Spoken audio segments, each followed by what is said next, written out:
Almost every single day for the past year, I open Twitter and see another game dev layoff. Or maybe it's a studio foreclosure. It doesn't matter if it's indie or AAA, the games industry has seen a huge downturn. As someone who has cemented my entire identity into being a game developer, starting my own indie game studio, being in Forbes 30 Under 30 games, and being featured in the Game Awards Future class, I wanted to share my honest thoughts about the state of the industry, specifically how disappointed and distraught I feel, and whether I even want to continue being a game developer. So let's rewind a few years. I started my game development journey by joining UCLA's Game Development Club. I had such a pure love for the games I played growing up and wanted to be part of this magical process of making them. And so I dove straight in despite how many people were telling me that this is an industry known for overworking its employees and sexism. I really didn't care, and quickly I fell in love with making games. Getting my foot in the door of this industry wasn't easy.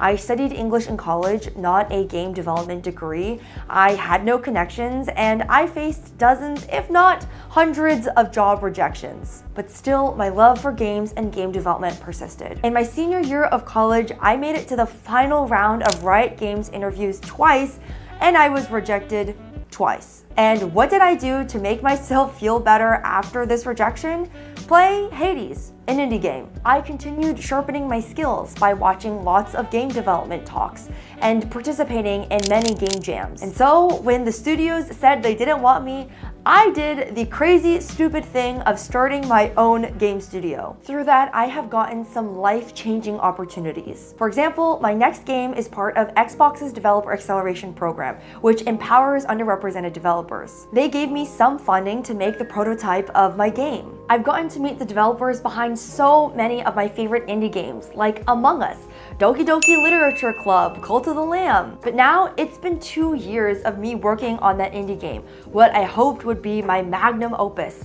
and I've lost hope that it's ever gonna come out. Due to the downturn of the industry, games funding is at a very low point. It is harder than ever to secure funding for your indie game. Making games isn't cheap, and I want to compensate my team for the hard work that they've put in. Not to mention the extra hurdle of getting funding as a marginalized developer. And because I know there will be doubters out there, here are some stats about video game funding between men and women.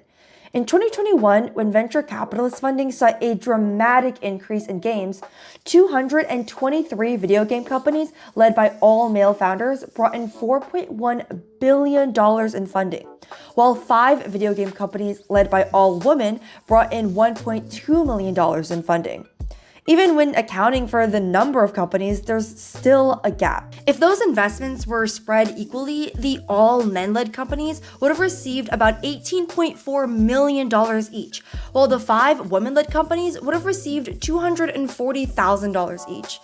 These stats are not surprising when you realize that 93% of venture capital dollars are controlled by white men. And thus, this creates a lack of different perspectives, lived experiences, and cultures, not only in the industry, but also in the games we play. I wanted to share this story that kind of encapsulates how I've been feeling. Recently, I went to GDC, the Game Developer Conference. This is the biggest event in the world every year for game developers. I've gone every year for the past 3 years, but this year I was there to pitch my indie game. I had 2 rapid-fire pitching events planned. A rapid-fire pitching event is when you present your game in a short period of time to a room full of publishers and investors. The goal, of course, is that one of them is interested in your game, and that will lead to an opportunity after the conference. So the first rapid-fire pitching event I went to was a general one. The second one I went to was held by Xbox, and there the indie games were more focused on underrepresented voices. My game does tell an underrepresented story, as it's about a Chinese girl's coming-of-age experience. At the first pitching event, there were a good amount of investors in the room. The second pitching event started with a beautiful speech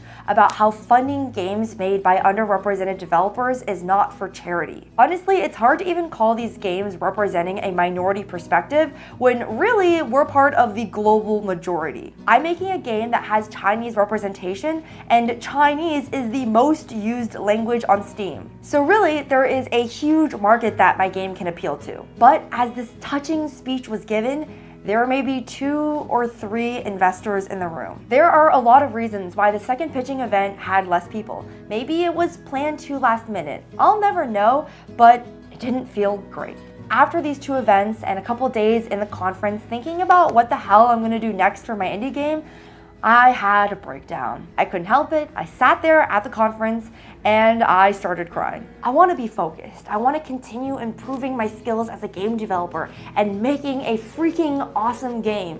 But I couldn't help but just continue crying. I've been struggling a lot pitching my game, and it's made me lose sight of why I even am a game developer. I am a game developer because I freaking love making games. But it seems like the further I get in my journey, the less time I spend making games and the more time I spend trying to appease publishers, emailing publishers, going to networking conferences, etc. In the past 6 months, I've spent more time looking at my game's budget than working on my game. I'm not the only one struggling. There are a lot of people having a hard time right now. The games industry is known for a few things: overworking its employees, abusing its employees, being sexist and racist to its employees, having a high turnover. I also wanted to delve into my role in this industry as a spokesperson for game development. For over a year, I've made videos on my social media promoting game development. I've grown an online audience teaching people how to enter the games industry. I've mentored people about how to enter the games industry. I've talked about making games as the brightest thing in my life, and yet here I am, incredibly unhappy. Ever since GDC ended a couple months ago, I haven't been able to shake off that dejected feeling. Maybe my indie game just sucks. I don't know. I don't think so. But even if it does, I can't ignore the blatant evidence in front of me. That there's constant layoffs, studio foreclosures, funding at an all-time low, and marginalized people are still not getting the opportunities they deserve.